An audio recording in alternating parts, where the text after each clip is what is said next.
I wiped the grime from my hands onto my worn coveralls, feeling the familiar ache in my muscles from another long shift. Phoenix Colony was supposed to be our new beginning.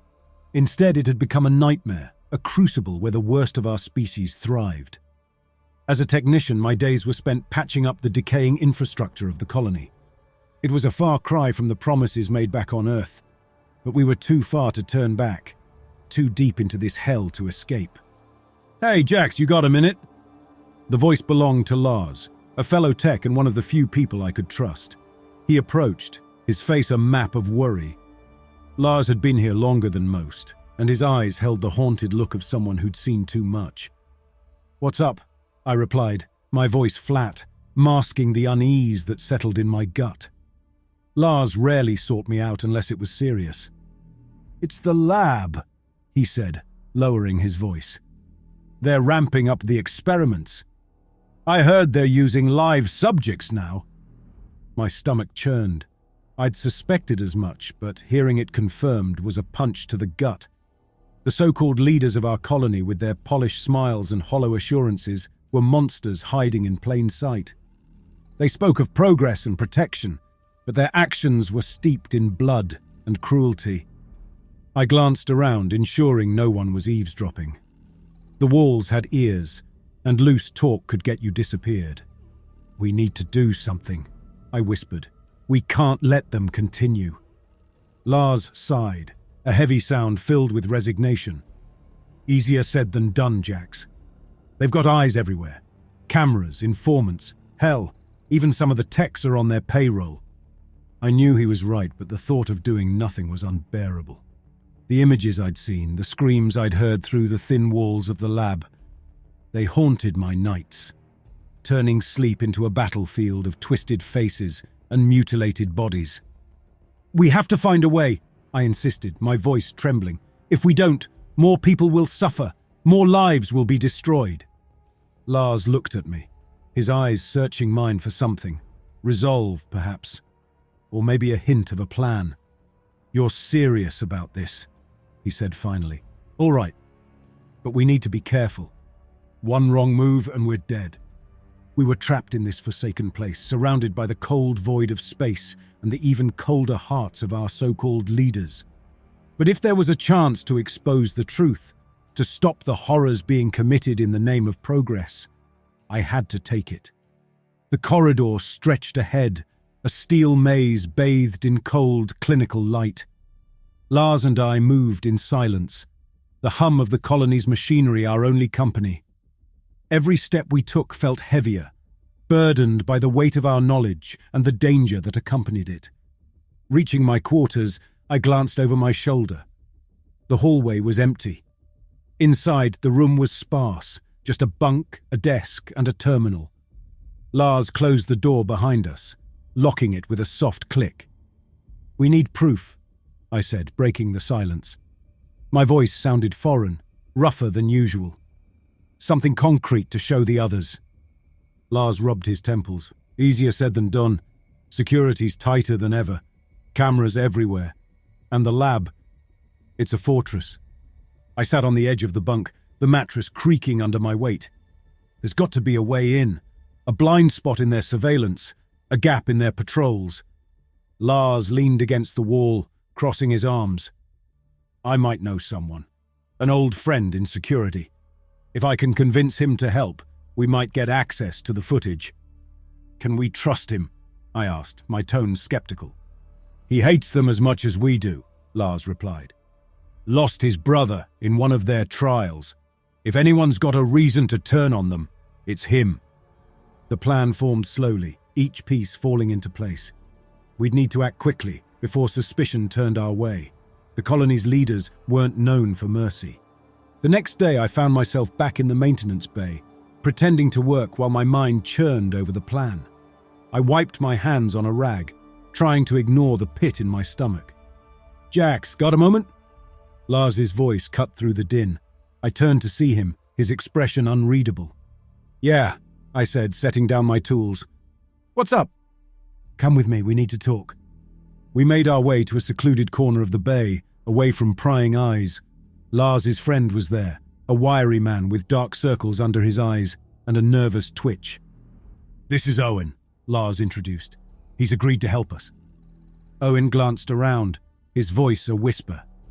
"I can get you access to the security feeds, but it won't be easy. They've doubled the guards. Any mistake and we're dead." "We know the risks," I replied. "We're ready." Owen handed me a small device, a data chip. "This has the access codes. Use them wisely. You've got one chance." Lars and I took the chip. The next step was infiltration. We waited until nightfall, the colony settling into its artificial quiet. Navigating the corridors, we reached the security hub. Owen's codes worked, the door sliding open. Inside, the room was filled with monitors, each displaying different parts of the colony. Lars plugged in the chip, fingers moving over the keyboard. The screens flashed, then stabilized, showing live feeds from the lab. The images were sickening. Humans and alien creatures strapped to tables, their bodies mutilated beyond recognition. "This is it," Lars said, his voice a strained whisper. "We've got what we need." "Download it," I replied, my eyes glued to the screens. "All of it." We had proof, but getting it out would be another challenge. The colony was a closed system, communication with Earth strictly controlled. "We need to get this to the public," I said, determination hardening my voice. "Expose them for what they are." Lars nodded, his expression grim. "Agreed, but how?" "We'll find a way," I promised, more to myself than to him. With the data secured, we made our way back. We reached my quarters, the tension easing slightly as the door closed behind us. I slumped onto the bunk, exhaustion washing over me. The next morning, I woke to the harsh sound of the colony's alarm system. Red lights flashed, casting a glow across my quarters. I sat up quickly. Lars was already awake, his face pale in the dim light. "They found out," he said, his voice tight with fear. I jumped out of bed, the reality of our situation crashing down on me. We had to move, and fast. "Grab the chip. We need to get to Owen." We hurried through the corridors, blending in with the other colonists rushing to their stations. My mind raced, searching for a way to get the data off the colony and into the right hands. As we approached the security wing, Owen was there, his face drawn and anxious. "They know something's up," he said in a low voice. "We don't have much time." "We need to get this out," I said, showing him the data chip. "How do we do it?" Owen's eyes darted around, ensuring no one was listening. "There's a smuggler's ship docked for maintenance. They can transmit the data to a relay station, but it's risky." "Lead the way," Lars said firmly. We moved quickly, taking back corridors and avoiding the main thoroughfares. Reaching the docking bay, we saw the smuggler's ship, a battered freighter that looked like it had seen better days. Owen approached the captain, a grizzled man with a permanent scowl on his face. "We need a favor," Owen said. "We have information that needs to get out. Can you help us?" The captain eyed us skeptically. "Information, huh? What kind of information?" "Proof of the experiments," I said, stepping forward. "They're using people and aliens, turning them into things. The public needs to know." The captain's scowl deepened. "You realize the risk you're asking me to take?" "We'll make it worth your while," Lars said, pulling a small pouch from his pocket and handing it to the captain. The captain opened the pouch, revealing a handful of precious metals and gemstones, items that were scarce and highly valuable on Phoenix Colony. He considered them for a moment, then gave a curt nod. "All right, get on board." We hurried onto the ship, the captain leading us to the communications bay. As he began setting up the transmission, the sound of boots on metal rang out from the docking bay. Security forces were closing in. "Hurry!" I urged, my voice edged with panic. The captain glanced at me, a glint of something sinister in his eyes. "Sure thing," he muttered, his fingers moving across the console. A moment later, the door to the communications bay burst open, and security personnel flooded in, weapons drawn. "Hands up!" the lead officer barked. My stomach dropped. "What the hell is going on?" I shouted, my gaze darting between the captain and the security forces. The captain stepped back, a smirk spreading across his face. "You really thought I'd risk everything for a few shiny rocks?" I sent a message to the security forces the moment you stepped on my ship." Lars's eyes widened with fury and betrayal. "You bastard!" he spat, jumping at the captain, but the guards were faster, grabbing him and slamming him to the ground. I raised my hand slowly, the data chip still clutched tightly in my fist. The lead officer noticed and wrenched it from my grip, inspecting it briefly before pocketing it. "Take them to the cells," the officer ordered. "We'll see what the commander wants to do with them." The captain watched with satisfaction as we were roughly dragged from the ship. The proof we'd risked everything for was now in the hands of the people we sought to expose. We were thrown into a holding cell, the cold metal walls closing in around us. Lars sat beside me, his expression a mix of anger and despair. "That son of a bitch sold us out," he muttered, his voice shaking with rage. "We were so close," I whispered, staring at the floor. Lars looked up. "We don't give up. We find another way." The guards marched us through the corridors of the colony. My wrists ached from the tight restraints, the cold steel biting into my skin. Lars stumbled beside me, a fresh bruise blooming on his cheek where a guard had struck him during the arrest. We reached a large, reinforced door. One of the guards scanned his ID, and the door slid open with a menacing hiss. Inside, the room was stark, dominated by a large metal desk. Behind it sat Administrator Gage, the man who ran this hellhole with an iron fist. His sharp eyes bore into us as we were shoved into hard chairs facing him. Gage was an imposing figure, his presence filling the room with authority and menace. He was impeccably dressed in a dark uniform, the lines of his face hard and unyielding. His thin lips twisted into a mocking smile as he regarded us. "So," Gage began, his voice smooth and cold, "I hear you've been causing quite a stir." I glared at him, my hatred barely contained. "We know what you're doing. The experiments, the torture." Gage chuckled. "You think you can stop us? You're nothing but insignificant specks in the grand scheme of things. Do you even understand the magnitude of what we're achieving here?" "Achieving!" Lars spat, his voice hoarse with anger. "You're butchering people, turning them into abominations. That's not progress, it's barbarism." Gage's smile vanished, replaced by a cold look. "Progress often requires sacrifice. The weak fall so the strong can rise. It's the natural order." I leaned forward, my restraints digging deeper into my wrists. "We've seen the horrors. We were about to send proof before your goons got us." Gage's expression didn't change, but there was a flash of something in his eyes. Annoyance, maybe. "You think anyone will believe a couple of disgruntled technicians over the word of a respected institution?" "They'll believe the evidence," I retorted, "when they see the bodies, the mutilations." Gage stood, his movements controlled. He walked around the desk, stopping in front of us. "You've made a grave mistake, thinking you could challenge us." He turned to the guards. "Take them to holding. We'll decide their fate later." The guards grabbed us, dragging us out of the room. They threw us into a small, dank cell, the door slamming shut behind us. Lars sank to the floor, his face a mask of despair. "We're screwed, Jax," he muttered. "Gage is right. Who's going to believe us now?" I knelt beside him, placing a hand on his shoulder. "We can't give up, Lars. There's got to be a way out of this." Lars looked at me, his eyes hollow. "And then what? Even if we escape, what can we do against them?" "We keep fighting," I said, my voice hardening with determination. "We expose them. We find allies, spread the truth." Lars sighed, a heavy, defeated sound. "I hope you're right, Jax, for all our sakes." The cell door opened again, and a guard stepped in, holding a small device. He pressed it to the side of my neck, and a sharp pain shot through me. My vision blurred and darkness closed in. The last thing I heard was Lars shouting my name before everything went black. When I came to, I was in a different room, strapped to a metal table. The clinical smell of the lab filled my nostrils.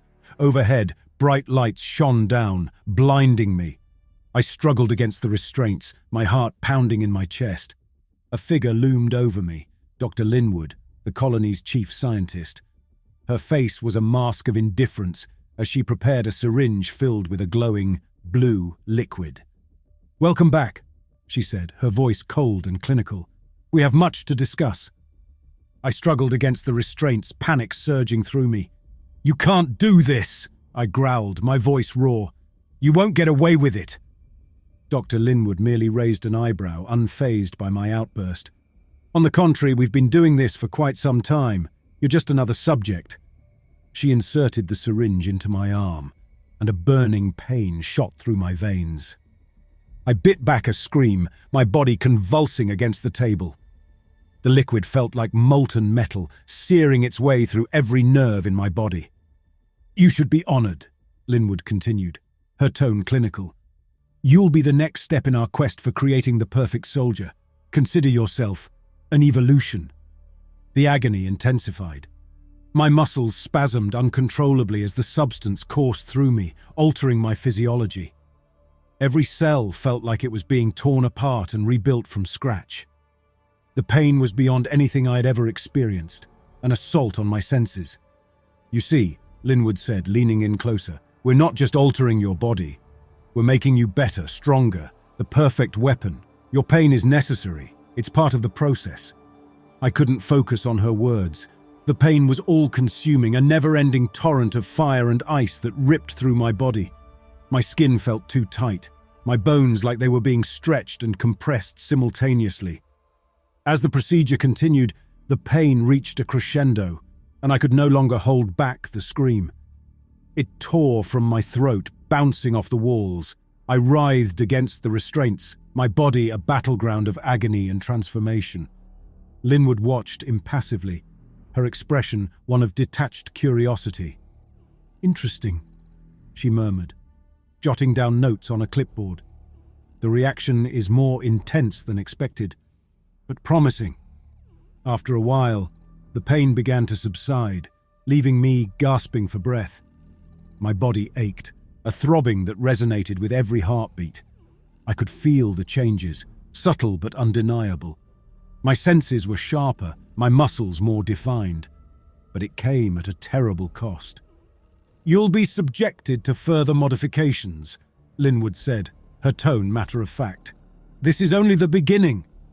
The guards returned, unstrapping me from the table and hauling me to my feet. My legs wobbled, barely able to support my weight. They dragged me to another room, this one filled with an array of surgical instruments and machines. They forced me onto another table, securing me once more. A robotic arm descended from the ceiling, equipped with various tools. The process began again, this time with surgical incisions that sent waves of agony through my already battered body. I could hear the whir of machines, the snip of scalpels, the hiss of pneumatic devices altering my flesh. The modifications were brutal, invasive, and every second felt like an eternity of suffering. I fought to stay conscious, my mind filled with pain and anger. This was their idea of progress, mutilation in the name of advancement. They were turning me into something unrecognizable, a tool for their twisted vision. Hours passed, maybe more. When they finally stopped, I was a broken shell, barely able to think, let alone move. They unstrapped me and dumped me in a small, dark cell, my body a patchwork of agony and alien alterations. Lars was there, his eyes widening in horror as he saw me. "Jax, what did they do to you?" I could hardly speak, my voice a rasping whisper. "They're making me into a monster, Lars." The dark cell offered little comfort as I lay on the cold, hard floor, my body a patchwork of pain. Lars sat beside me, his eyes filled with horror and pity. "They've really done a number on you, Jax," he muttered. I tried to respond, but my throat was dry and the words wouldn't come. My body felt alien, like it wasn't mine anymore. The changes were profound and I could feel the new strength in my limbs, the heightened senses, but it all came with an unbearable cost. The cell door creaked open and 2 guards marched in, their faces expressionless. They grabbed me, hauling me to my feet. Lars tried to intervene, but a swift punch to his gut sent him sprawling to the ground. "No!" I croaked. But my protest was ignored as they dragged me out of the cell and down the corridors. We arrived at a small, brightly lit room where Dr. Linwood waited. She held a small device in her hand, its purpose clear from the glint in her eyes.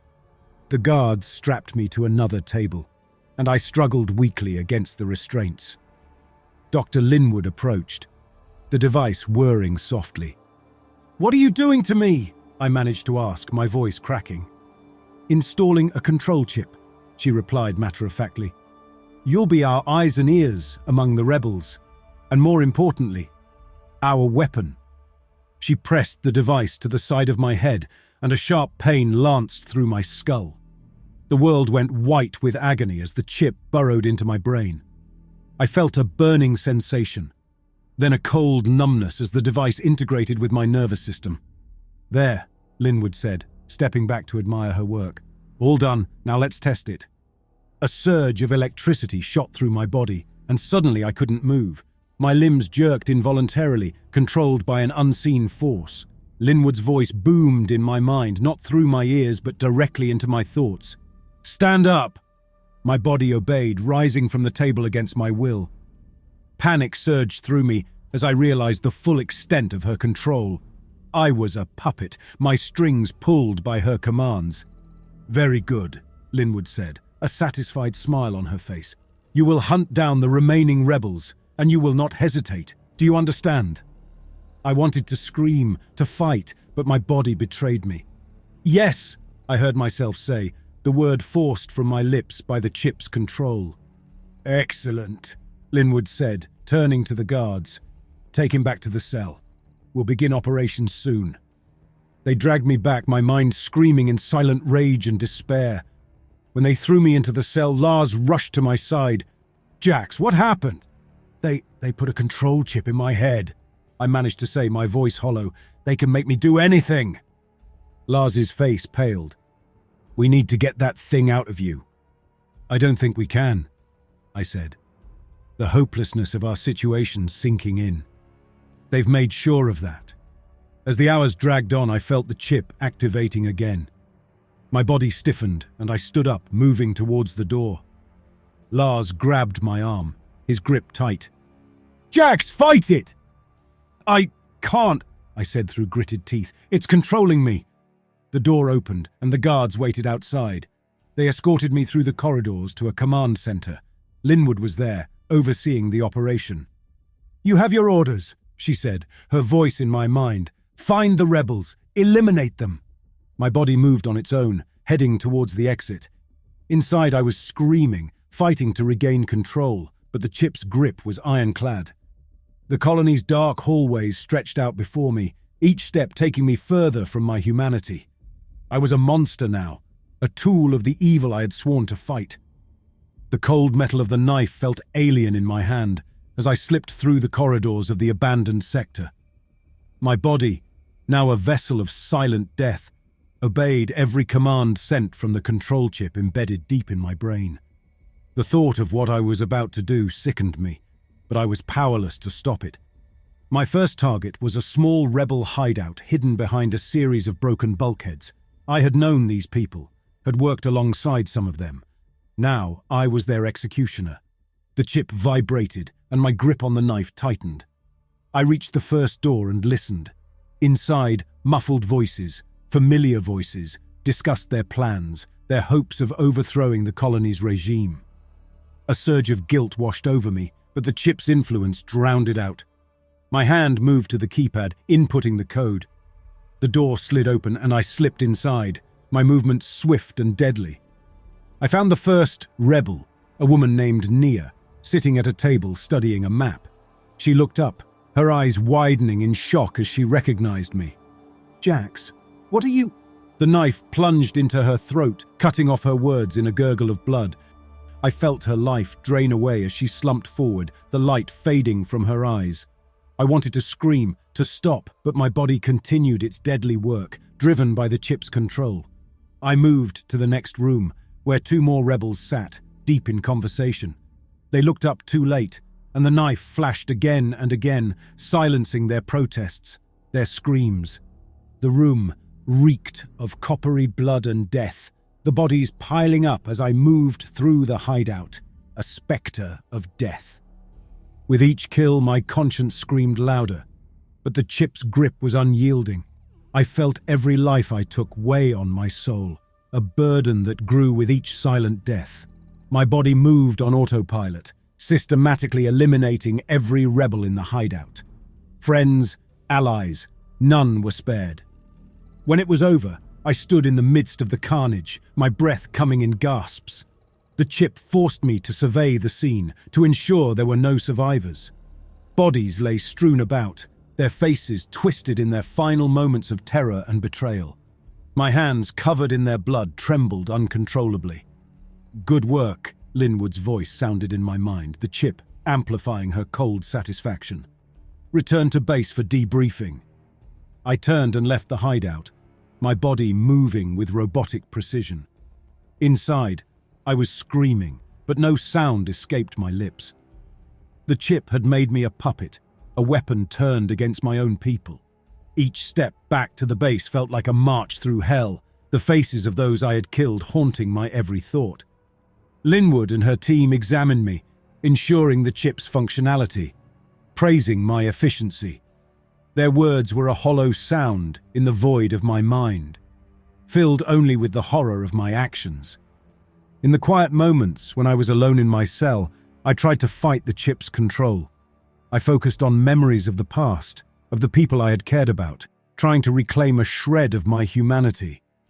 But the chip was always there, ready to turn me back into a weapon at a moment's notice. I knew the rebels would keep fighting, and that meant more missions, more deaths. The cycle of violence and control was unending, a spiral into darkness from which there seemed no escape. I sat at the metal table surrounded by a dozen other operatives, all of us with the same dead look in our eyes. We had been stripped of our humanity, turned into weapons for the colony's ruthless regime. The door opened, and in walked Administrator Gage, his cold gaze sweeping over us. "This is a high-priority mission," Gage began, his voice as icy as the metal walls. "You will infiltrate a heavily fortified rebel base. Your objective is to eliminate all targets. None of you are expected to return." A suicide mission. We were being sent to our deaths, pawns in their cruel game. As Gage continued to outline the plan, the door opened again, and Lars walked in. My heart sank. He looked different, hollowed out, his eyes empty. The chip had done its work on him too. Lars sat down across from me, his movements stiff and robotic. There was no recognition in his eyes, just the same dead stare. We were both prisoners in our own bodies, controlled by the chips that had turned us into monsters. "Any questions?" Gage's voice cut through the silence. Nobody spoke. There was nothing to ask. We knew what was expected of us. Gage dismissed us, and we were escorted to the armory to gear up. As I strapped on my weapons, I glanced at Lars, hoping for a flash of the old him, but he was gone, buried under layers of programming and control. The dropship took us to the outskirts of the rebel base, a sprawling complex nestled in the craggy terrain of Phoenix Colony. The ride was silent. My mind raced, trying to find a way out, but the chip's control was absolute. We landed, and the hatch opened. We moved with military discipline, slipping through the shadows towards the base.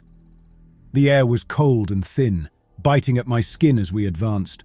The chip fed me instructions, guiding my every move. The first sentry went down silently, my knife sliding into his throat with ease. The rest of the team followed suit, eliminating guards. We reached the inner sanctum, a heavily guarded room where the rebel leaders were gathered. Lars and I positioned ourselves by the door, waiting for the signal. The chip gave an order, and we moved. The room erupted in chaos as we stormed in, weapons blazing. The rebels fought back fiercely, but they were no match for our enhanced abilities. I moved like a ghost, my knife finding throats and hearts with lethal accuracy. Bodies fell around me, their blood pooling on the cold metal floor. In the midst of the carnage, I saw Lars take a hit, a plasma bolt burning through his side. He staggered but kept fighting, driven by the chip's commands. My heart ached seeing him like this, knowing there was nothing I could do to save him. The last rebel fell and the room fell silent. Lars dropped to his knees, his breath ragged. I rushed to his side, my mind screaming in defiance of the chip's control. "Lars," I whispered, my voice shaking. "Stay with me." He looked at me and for a brief moment, there was a spark of recognition in his eyes. "Jax!" he gasped, his voice weak. "I'm sorry." Tears blurred my vision as he slumped forward, the light fading from his eyes. The chip commanded, and I was forced to stand, my body moving mechanically to complete the mission. I planted the charges, setting the base to blow, and then made my way back to the extraction point. The explosion rocked the ground behind me as the dropship lifted off, leaving a plume of smoke and fire in its wake. I was the sole survivor, the only one left to bear the weight of the mission's horrors. Back at the base, I was debriefed, my actions praised by Gage and Linwood. But their words were hollow, meaningless. I was a puppet, a tool of their cruelty, and the blood of my comrades stained my hands. I was back in my cell, staring blankly at the ceiling, my mind a battlefield of rage and despair.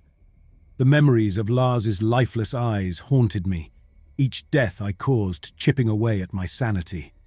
Suddenly the lights dimmed, and a strange buzzing filled the air. The hum of the chip stuttered, and a sharp pain lanced through my skull. I clutched my head, gritting my teeth as the pain intensified. Then, as abruptly as it started, the pain ceased, and an eerie silence replaced the hum. I blinked, realizing I could move of my own volition. The chip was down. I didn't know how long I had, but I knew I had to act. Rage boiled within me, a white-hot fury that had been suppressed for too long. Staggering to my feet, I made my way to the cell door, which stood ajar, likely affected by whatever had disrupted the chip. The corridors were silent, the usual drone of machinery gone. I moved quickly, my heart pounding with fear and exhilaration. I navigated the familiar pathways to the command center. Gage and Linwood would be there. They had to pay for what they'd done. The sight of Lars's death replayed in my mind, fueling my steps. The command center doors slid open, and I saw them. Gage stood by a console, barking orders into a communicator, while Linwood monitored various screens, her expression one of cold detachment. Neither had noticed me yet, too consumed by the chaos. I moved swiftly, silent as death. Gage was closest. My eyes landed on an emergency fire station within the room, the small, sharp axe gleaming behind the glass. I smashed the glass with my elbow and grabbed the axe, feeling its weight, the handle rough against my palm. He turned just as I swung, his eyes widening in shock. The axe connected with his temple with a sickening thud. He crumpled to the floor, blood pooling beneath his head. Linwood spun around, her eyes widening in horror. She fumbled for a weapon, but I was on her in an instant. I tackled her to the ground, the force of impact driving the air from her lungs. She struggled beneath me, but I pinned her down, the axe blade pressing against her throat. "You made me a monster," I snarled, my voice trembling with rage. "You took everything from me." Her eyes pleaded for mercy, but there was none left in me. With a swift, brutal motion, I pressed the axe down, the blade slicing through her windpipe. She thrashed, her eyes bulging, but her struggles grew weaker until she lay still. Breathing heavily, I rose to my feet, blood splattered across my clothes. The command center was in disarray. I knew I had to move, to escape before the chip reactivated. I made my way through the base, my senses on high alert. The sounds of chaos grew louder, gunfire, shouts, and the unmistakable rumble of heavy machinery. I reached an exit and slipped outside into the harsh, cold air of Phoenix Colony. What I saw made my breath catch. The base was under siege. Rebels swarmed the perimeter, their weapons flashing as they engaged the remaining security forces. The EMP attack had clearly been their doing. A calculated strike to disable the chips and sow chaos.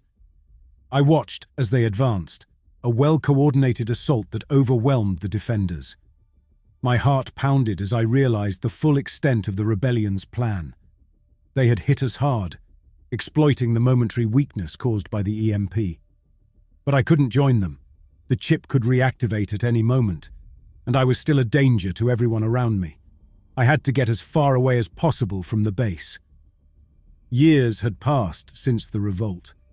The memory of that night, with Gage's blood on my hands and Linwood's lifeless eyes staring up at me, still haunted my dreams. But I had escaped. The rebels had stormed the colony, using the chaos of the EMP to dismantle the system that enslaved us all. I had found freedom, but it came with a heavy price. I moved to a small settlement on the fringes of human space, far from the reach of any authority. The planet was barren, a harsh landscape of rocky plains and bitter winds. It suited me, quiet, isolated, a place where I could disappear. I lived in a modest cabin, spending my days repairing old machines and keeping to myself. The locals knew me as Jax, a man who had seen too much and wanted nothing more than to be left alone. The surgery to remove the control chip had been brutal. It was a crude operation performed by a medic who lacked the proper tools and expertise. The pain was excruciating, but it was a pain I welcomed. Each searing cut, each tug at the wires embedded in my brain, was a step towards reclaiming my autonomy. In the quiet of my new home, I often thought about the lives I had taken. The faces of the rebels I had murdered in cold blood were never far from my thoughts. I sought redemption in the simple tasks of daily life, trying to build something meaningful from the ruins of my past. Occasionally, I received news from the old colony. The rebels had managed to establish a semblance of order, turning the oppressive regime into a place of tentative hope. The reports brought a bitter taste to my mouth. I had seen too much, done too much, to ever find peace in such ideals. One day, a young man arrived at my cabin seeking help with a broken generator. As I worked, he spoke of the new colony, of how they were rebuilding, how they had even managed to preserve some of the alien flora. His words stirred something in me, a time when I believed in change. But I pushed it aside. That part of my life was over. I lived out my days in solitude, the weight of my past always present. The nightmares never ceased, but they became a part of me, a dark companion in the lonely hours of the night. I had lost everything, my friends, my humanity, my purpose. All that remained was the husk of a man trying to make amends in a world that had long since moved on. In the end, it was not the ghosts of the past that haunted me most, but the silence of the present. The stillness of my existence, the absence of purpose. I had become a shadow, drifting through a world that no longer recognized me. My life was a penance, a self-imposed exile in a desolate corner of the universe. As I lay on my cot, the cold seeping through the thin walls of my cabin, I closed my eyes for what I knew would be the last time. The darkness welcomed me, and I felt the weight of my guilt lift, if only for a moment. In that final breath, I found a sliver of peace, a fleeting respite from the torment of my memories. The stars above continued their silent vigil, indifferent to the life of one man. In the grand expanse of the universe, I was nothing. But in the quiet of my final moments, I had found a measure of atonement. The nightmare was over, and at long last, I was free.